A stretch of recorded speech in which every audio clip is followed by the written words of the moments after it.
Всем добрый день, мои дорогие подписчики! В сегодняшнем ролике я бы хотела вам рассказать о топе классических ошибок, которые совершает пациент в период после операции. Сегодня мы говорим об операциях на любые операции, скелетно-мышечная система человека, в принципе, да, то, чем я занимаюсь, переломы, протезирование, артроскопия. Я вам озвучу три наиболее частых ошибки. Первая ошибка – это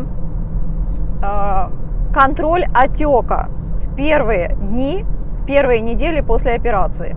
Вот если бы можно было где-то написать большими крупными буквами и подчеркнуть, то я бы это сделала, потому что это самое важное, что нужно сделать в первые недели после операции. Это научиться контролировать отекание своего сустава.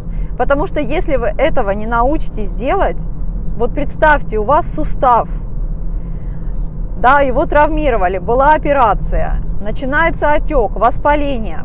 Пока вы не снимете это воспаление, пока вы не снимете этот отек, как бы вы не хотели делать восстановление, как бы вы не хотели делать упражнения, но вы не сможете полноценно этого делать, потому что это все отекшее.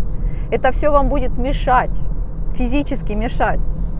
Поэтому первая ошибка – это когда пациент начинает мотивированно делать упражнения, реабилитацию, но при этом игнорирует вот эту часть воспаления, вот эту часть отекания сустава.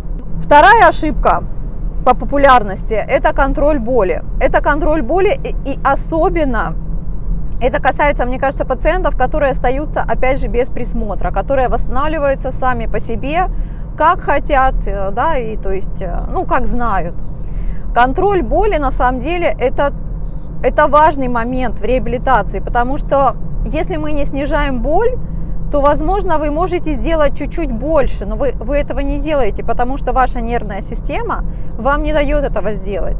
Именно по этой причине вам прописывают, скорее всего, обезболивающие препараты в первой неделе после операции.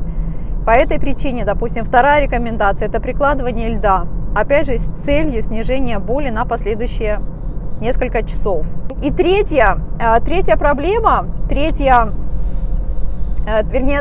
ошибка, которую совершают пациенты, но мне кажется, здесь уже речь идет об онлайн, вот, о виртуальных, о моих подписчиках, о тех, которые восстанавливаются самостоятельно. Вы меня извините за слово, но бардак, полный бардак в ваших упражнениях, перегрузка упражнениями, переизбыток упражнений в вашей реабилитации.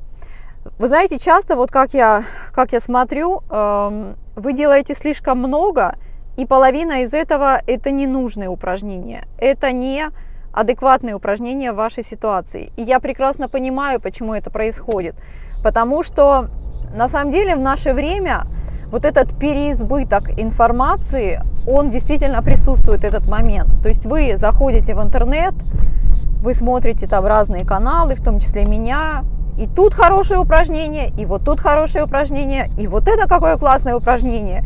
И в итоге вы оказываетесь с огромным пакетом упражнений, которые вы делаете. Тут поделал, там поделал, здесь поделал.